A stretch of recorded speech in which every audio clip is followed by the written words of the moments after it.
everyone, my name's Spencer and welcome back to my channel. Today I'm going to be belatedly setting up my January bullet journal spreads for 2022. This month I've decided to pull inspiration from Stray Kids' music video of The View. I just loved this music video so much. It's absolutely beautiful, the song is amazing, as to be expected with Stray Kids, and the aesthetic is just chef's kiss.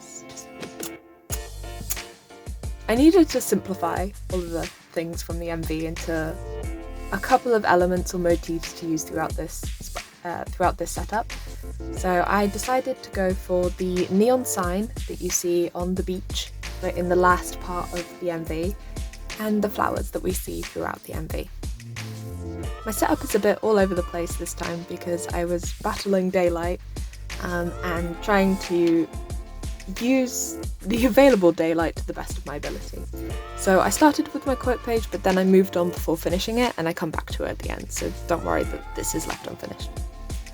But I'm just starting this by making a decorative Dutch door, where I'm writing January down the right hand side so it's visible on both my title page and my monthly spread. The quote that I've gone for this month is, of course, the quote that is used on the neon sign on the beach in the MV that says, "Dreams come true to those who truly want them." It just feels like a good quote to start the year with, and they all looked so happy in that scene, so I just had to make that my quote and title page. The lettering for this literally took me 84 years. It was so hard to get the spacing right, and I kept messing up the quote and just writing "Dreams come to those who truly want them," not "Dreams come true to those who truly want them." So yeah, it was very hard to get the spacing right and get everything roughly in the right place, which is why I ended up colouring in this page the way I did. Normally I would just kind of paint over the space and then draw over it straight with other markers, but like I said, I really did not want to mess up this lettering, so I very painfully and painstakingly painted around the letters. I just felt like I needed to be able to see the dot spaces, so I couldn't just paint the sky and then come back in and do the lettering. Oh, and remember to eat snacks and stay hydrated when setting up your bullet journal pages. Here I am snacking on some very delicious carrot cake from the cafe below my office. So when I realised that I was wasting all my good daylight on colouring that title page, I decided to move on and do the other pages in good lighting and then come back to the title page, as I'd probably end up editing out half of that footage anyway, so it didn't make sense to use all of my good daylight then. I also apparently forgot to hit record after making this decision, so obviously you can see here that some of this has been done off camera. But basically I just wrote January down the right hand side in a neon sign font that I found on the font, and I edited it slightly, but I'll put the link in the description. And yeah, so I did that in the space left by the Dutch door, and I connected some of the letters but not all of them, so they kind of looked like they were connected to other things. Did my usual monthly calendar spread in the same way that I usually do, which is just box style calendar. I think these boxes are 5 dots across, 6 dots down. And I put the initial of the days of the week at the top and tried to make it look like they were part of this neon sign that was the lighting around the calendar box. So for all of the lettering and all of these neon sign parts, I used a technique by Bright Violet Arts, and again, the link will be in the description.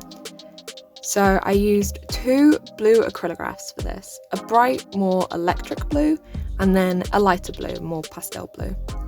So I first painted that bright electric blue as the main colour and as the thickest line, and then I drew a line in the centre of that line in the lighter blue, so a bit thinner than the original electric blue line, and then I drew a line in the middle of that line using a white gel pen, and this creates the neon glow effect. It works on both blackout pages, black painted pages, and white pages. I didn't colour the background of this one because 1, I did not have the spoons for that, and 2, I liked the way the neon writing looked on the white paper when I was practicing, So I thought it combined the lightness of the scenes where stray kids are on the hill with the contrast of the bright and dark on the beach. I just used the fineliner end of a blue hobbycraft dual tip brush pen to write the days of the week. No, to write in all the dates. So added some rose doodles to the top corner to tie in the floral elements of this theme. After colouring these, I wasn't quite convinced on it, so I used a white gel pen to add highlights, and this really helped the whole page feel much more connected. The next spread that I set up are my tracker pages. Here I'm tracking my habits, my pain score and my mood. I did the titles in the same neon effect, but for the habit boxes I just used a hobbycraft brush pen to outline them. I personally prefer to use mini calendars at the moment, but I have used tick boxes in the past and enjoyed those too. I added some more rose doodles to tie this page in with the mood tracker on the other side.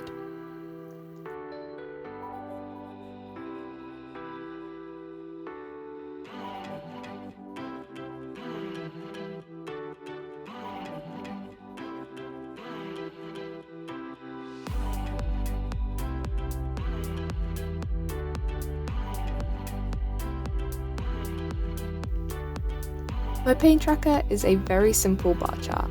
The dates are on the y-axis and the pain scale is along the x-axis, along the bottom. So having a longer scale on the bottom means a room to put my dot of where my pain was, but also then have a little bit of space to jot some notes on how I was feeling. Oh, and of course, I had to add some washi tape.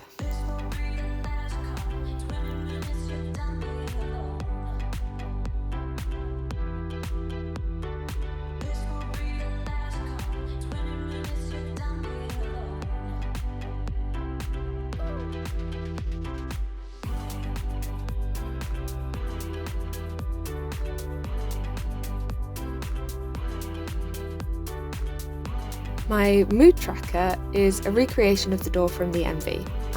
I believe this door also features in Levanta, but correct me if I'm wrong. But stray kids do love their imagery, so I wouldn't be surprised if it turned up in multiple MVs. Basically what I've done is draw the door and left it blank, and then around it I've drawn a bunch of different flowers. So the roses are the ones that I will colour in to match my mood for that day, whereas the other ones are purely decorative and to kind of fill in the space. I have space at the bottom of the page to create the colour code, but I haven't quite decided what it'll be yet, so I've left it blank for the time being.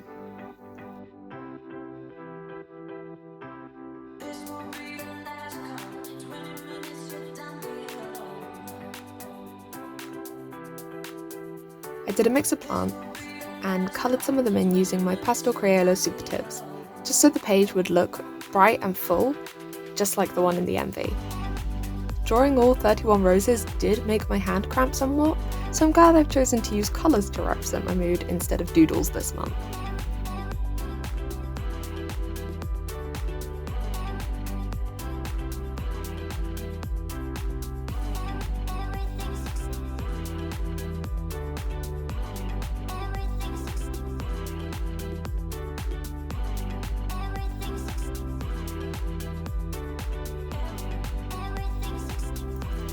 I really like the way this tracker came out, and I can't wait to fill it out throughout the month.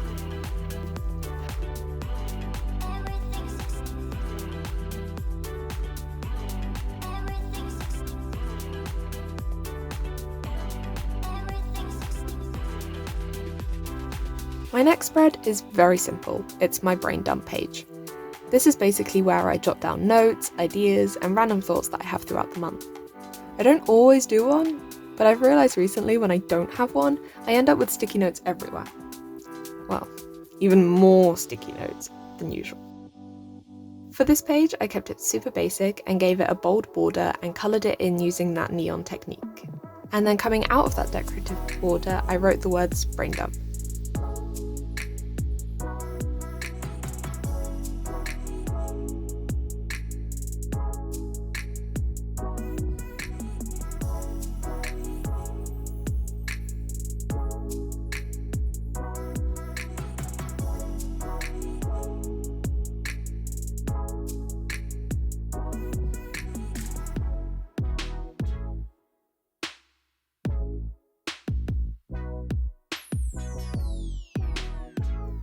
And of course I also had to add the rose doodles in the corner. I'm not convinced by my use of a black fine liner here to outline it, but I much preferred it after I added those white highlights again. I always like to keep these note pages really simple, to keep as much room as possible for my thoughts and notes. Usually I end up decorating them more throughout the month though. So, going back to the title page, I'm now going to finish this.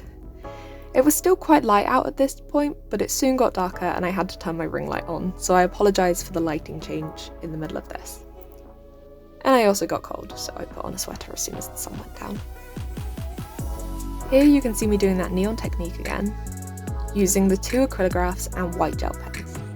I think it's really interesting here to see how different the technique looks when you do it against a dark background as opposed to on the white background like the rest of my setup.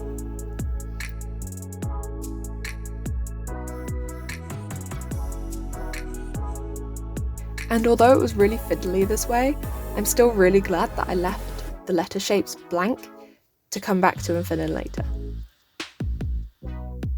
Using my Tombow brush pen, I coloured in the sand in this very light beige. I did a similar technique as I did in my November setup, the Nightmare Before Christmas one, and deliberately made these lines not straight. I really like how this came out, and I like how it looks like a stylized version of the scene rather than something photorealistic.